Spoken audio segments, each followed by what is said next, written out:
Si en algún momento te preguntaste cuál era el mejor episodio del Caballero de los Siete Reinos hasta ahora, puedo decirte con total seguridad que este cuarto capítulo eleva la serie a un nivel prácticamente insuperable. Por eso, acompáñame en este video mientras analizamos qué es lo que convierte a este episodio en eso que hace a los fans volverse locos con la franquicia. Así que ya lo sabes, si no quieres perderte de todo lo nuevo que nos regala el Cine Geek, quédate conmigo, porque esto es The Freaky Frame Show.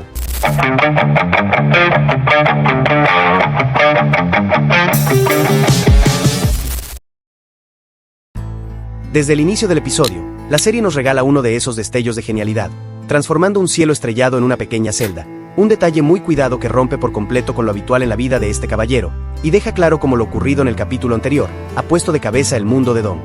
Todo llega al punto en que su única conexión con el exterior se limita a una rata que busca refugio de la lluvia, una imagen sencilla pero muy poderosa que resume un encierro completamente opuesto a la naturaleza de este personaje. En la siguiente escena vemos a Egg entrar a la celda, ahora vestido acorde a su estatus como príncipe y adoptando una actitud mucho más seria y autoritaria. Lo acompañan dos guardias y un sirviente, a quienes les pide que se retiren tras entregar la comida del prisionero. Egg comienza a dirigirse a Donk de manera formal y política, intentando mantener su papel dentro de la realeza. Sin embargo, rápidamente recibe un golpe de realidad al encontrarse con la molestia de su amigo, quien, lejos de sentirse intimidado por la verdadera identidad del chico, lo reprende por haberle ocultado su pasado y por haberlo arrastrado hasta esta situación. Ante esto, Egg baja de inmediato la guardia, dejando atrás esa postura altiva, y termina pidiéndole disculpas. Le asegura que nunca fue su intención perjudicarlo, retomando por un momento esa química tan orgánica que ha definido su relación desde el inicio de la serie. Pero esta vez es distinto.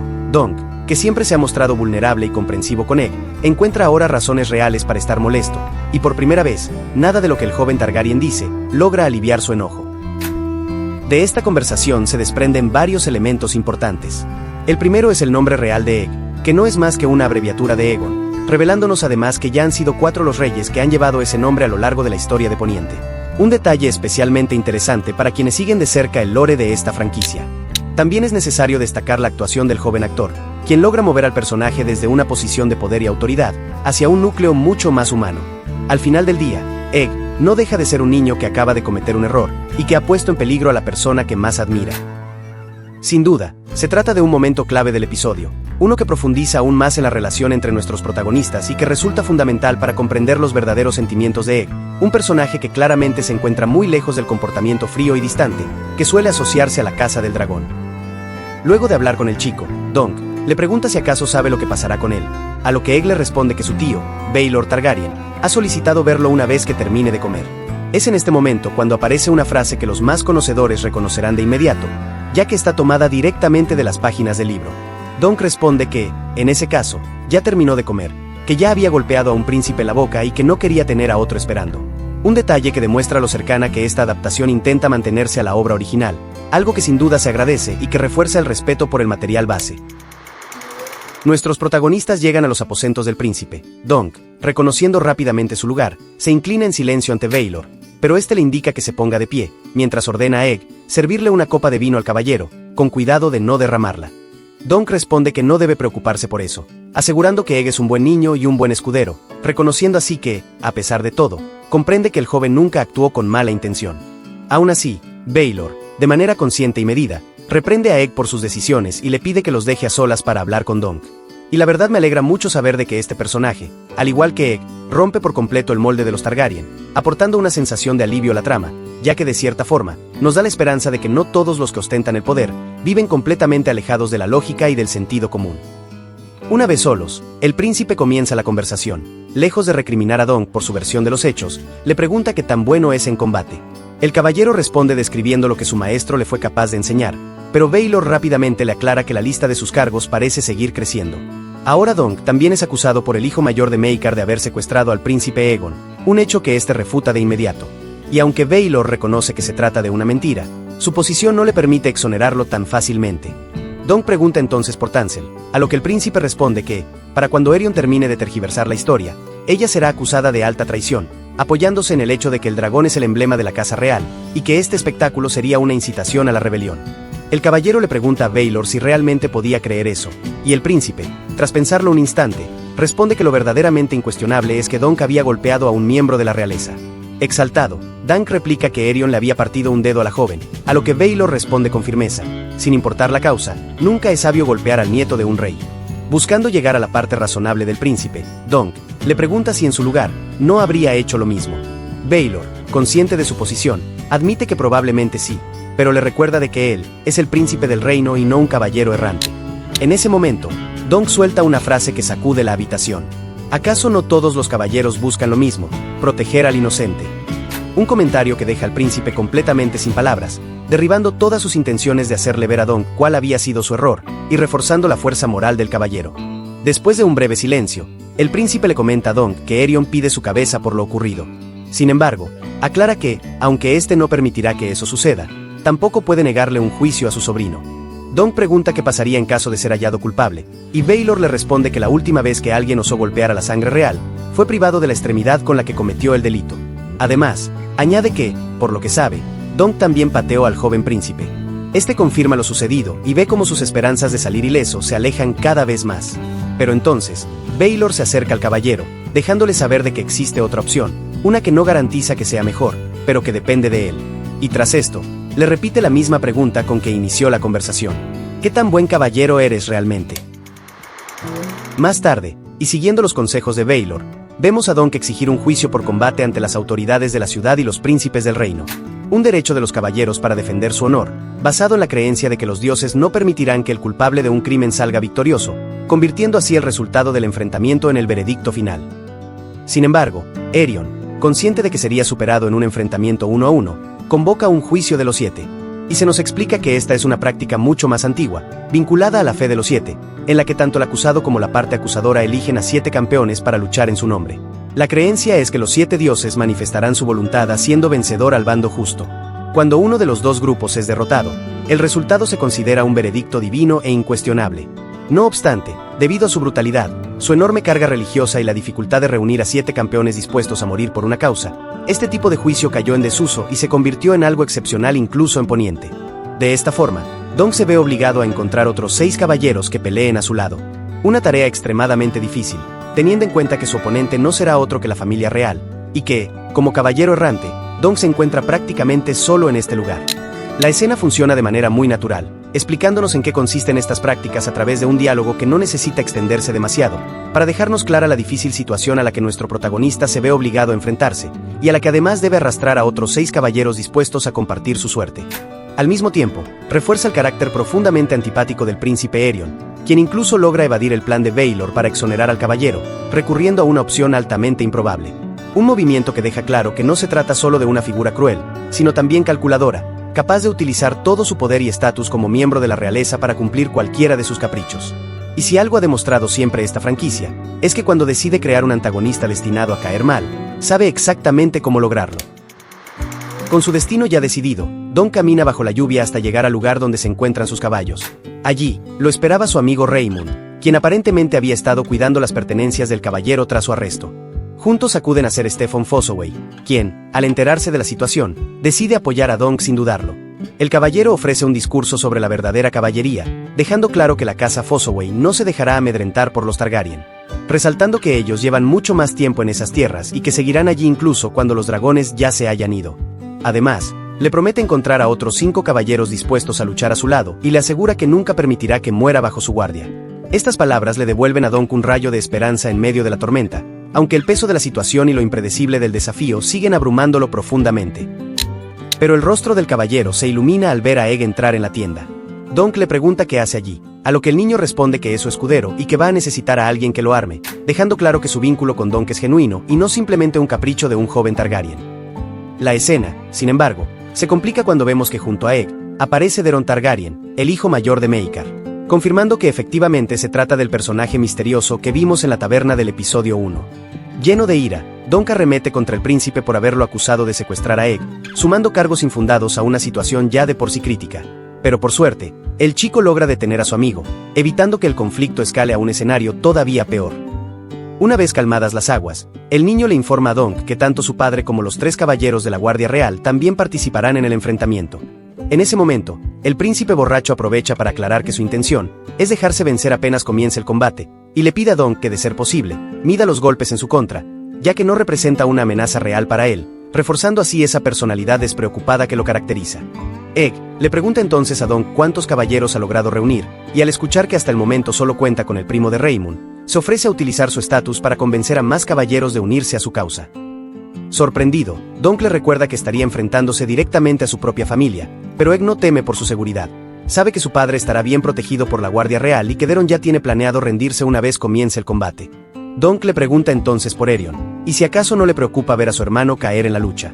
Egg responde contándole sobre su duro pasado creciendo junto a él, dejando claro que aunque es su hermano, Erion no es más que un monstruo, y que no encuentra otra forma de verlo. Antes de retirarse, Deron le pide al caballero unas palabras a solas. Ya fuera de la tienda, el príncipe le comenta a Dong que había soñado con él, y aclara que sus sueños no son como los demás, haciendo referencia a los llamados sueños de dragón, una habilidad profética poco común entre los Targaryen, que les permite tener visiones del futuro a través de sueños, casi siempre simbólicos y difíciles de interpretar. Deron asegura haber visto a Dong rodeado de llamas, y como un enorme dragón caía sobre él, aunque, a diferencia de la bestia, el caballero lograba sobrevivir.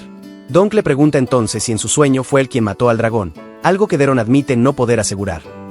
Antes de marcharse, el príncipe se disculpa a su manera por haber involucrado a Dong para librarse del castigo de su padre, y con una mezcla de resignación y melancolía, deja entrever que los días tranquilos no parecen estar escritos en su destino, al menos no aquellos acompañados de vino. Poco después, vemos a Dong dirigirse al lugar donde una vez se llevó a cabo el espectáculo de marionetas.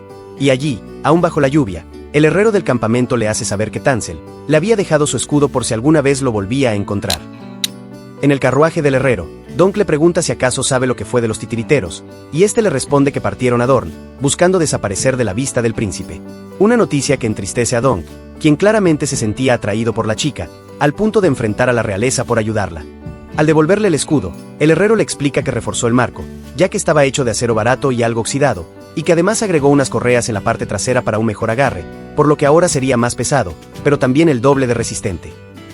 Mientras escucha al hombre, Dong apenas puede concentrarse en las explicaciones, ya que su atención se centra en la pintura del escudo, asociando la caída del atardecer con su propio destino incierto. Pero el herrero, buscando animarlo, le comenta que el olmo representado en la pintura se veía muy vivo, asegurando que sus hojas verdes seguramente eran de verano, una imagen que contrasta directamente con la percepción derrotista del caballero. La escena cierra con Dong preguntando sobre el precio de las mejoras, a lo que el herrero responde que, por ser para él, solo le costaría un penique, mostrando un apoyo desinteresado pero muy necesario para este caballero, en medio de toda la adversidad. Tras pasar la noche en vela, nuestro caballero llega al terreno de justas, donde su equipo ya lo estaba esperando. El grupo está compuesto por Ser Humphrey Hardin, quien, a pesar de tener la pierna rota tras su último combate, decide volver a su caballo para saldar su deuda con Erion.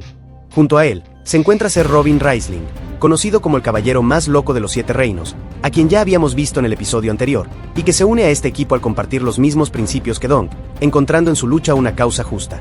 También vemos brevemente a Ser Humphrey Bisbury, cuñado de Ser Humphrey Hardin, quien ha decidido apoyar a su familiar en su venganza contra el príncipe. Finalmente, y como no podía ser de otra forma, también se encontraba Ser Lionel Baratheon, un personaje cuya presencia junto a Dong no sorprende en absoluto. Desde su primera aparición dejó claro el fuerte vínculo que compartía con el caballero, además de haber expresado abiertamente que no pensaba perder la oportunidad de manchar las inmaculadas capas blancas de la Guardia Real. Dong no tarda en agradecer a los caballeros por unirse a su bando, y en especial a Ser Steffon por haberlos convencido de luchar a su lado. Sin embargo, Lionel le comenta que no tiene idea de quién es ese tal Ser Steffon, ya que fue el propio chico Targaryen quien acudió a los caballeros en busca de ayuda para su maestro. Poco después, el bando contrario llega al terreno de combate, y Dong se da cuenta de inmediato de que solo hay 6 contendientes, preguntándose si acaso Erion había sido incapaz de encontrar a un 7º caballero dispuesto a luchar por él. Es en ese momento cuando Ser Steffon aparece en el lugar. Dunk le pregunta por los caballeros que había prometido conseguir, ya que, incluyéndolo a él, todavía faltaba un 7º integrante para completar su equipo. Pero aquí, de la manera más traicionera posible, Steffon le revela la verdad. En realidad necesitaban 2 caballeros más, ya que él participaría del bando contrario. Un giro de acontecimientos que ni Dunk ni muchos de los espectadores vimos venir. Se revela entonces que, desde el inicio, Steffon conspiró contra Dunk con el objetivo de ganarse el favor del príncipe, quien a cambio le había prometido convertirlo en lord. Su primo Raymond, que hasta ese momento había sido su escudero, no podía creer lo que estaba escuchando. Steffon le ordena que vaya por su caballo, pero el joven lo enfrenta, acusándolo de haber vendido su honor por un señorío, para luego, devolverle el casco con fuerza y con absoluto desprecio, decirle que busque su caballo por su cuenta. Sin dudarlo demasiado y cargando con la responsabilidad de los actos de su primo, Raymond le pide a Dong que lo convierta en caballero. Sin embargo, Dong vacila, y con razón, ya que si recordamos, este realmente nunca fue armado caballero, debido a que su maestro Ser Arlan murió antes de que pudiera hacerlo. Por lo que, consciente de su propio estatus y de la mentira que lo persigue, Dong no quiere que nadie más cargue con ese peso. Finalmente es Lionel Baratheon quien, tras una escena tan inesperada como épica, termina armando caballero a Raymond, convirtiéndolo así en el sexto combatiente del equipo. En ese momento, el Lord de la ciudad llama a los representantes de ambos bandos con la intención de dar inicio al enfrentamiento. Dong asegura que están dispuestos a luchar 6 contra 7, pero Aerion le deja claro que esa opción no es válida, ya que sin un séptimo caballero, el juicio concluiría declarándolo culpable del crimen. Dong, agotando un último recurso, le pide unos minutos al Lord de Vado Ceniza y se dirige a las nobles casas presentes en el torneo, pronunciando un discurso en busca de un último caballero dispuesto a ponerse de su lado. Al no recibir la respuesta que esperaba, su tono cambia como nunca antes lo habíamos visto. Se muestra más seguro, colérico, pero plenamente consciente de la situación, y profundamente decepcionado de presenciar cómo la valentía parecía haber abandonado a las nobles casas de Poniente. Pero cuando todo parecía perdido, ocurre lo impensable: un séptimo participante se une a la justa, y no es otro que el príncipe Baelor. Conmovido por el carácter de Dong, y viendo en este el reflejo de sus propios ideales de la caballería, decide unir fuerzas con el hombre que defendió al inocente, un gesto que encarna aquello a lo que todo caballero debería aspirar. Y así, con la inconfundible música de Juego de Tronos resonando en el fondo, se cierra el episodio 4 del Caballero de los Siete Reinos. Un capítulo que no solo eleva la serie a otro nivel, sino que, hasta ahora, se consolida como el episodio más épico y poderoso de toda la temporada. Me llamó mucho la atención un comentario que recibí sobre el capítulo anterior, diciendo que esta serie se nota hecha con mucho corazón. Y la verdad, sumando eso al hecho de que, con apenas una temporada, este producto ya nos ha entregado personajes tan entrañables, con una historia sólida y una puesta en escena impecable, hacen que mis sensaciones hasta la fecha superen incluso a las que tuve con la propia Juego de Tronos. Y no me malinterpreten, no digo que sea un mejor producto, aunque tampoco creo que esté lejos de serlo. Pero lo cierto es que las emociones que esta temporada genera capítulo tras capítulo, no podrían llenarme más como espectador. Y aunque podría pasarme horas hablando sobre cada detalle a destacar de esta entrega, lo realmente importante es que la historia de Dong Quiek no deja de sorprender, y estoy impaciente por compartir con ustedes mi opinión sobre el próximo episodio. Eso ha sido todo por hoy. Recuerda suscribirte al canal para no perderte de nuevo contenido cada semana, y si te sientes con ganas de compartir tu opinión sobre esta serie, no dudes en dejar tu comentario, que te aseguro estaré leyendo lo antes posible. Por hoy me despido, pero espero verte muy pronto, en un próximo frame.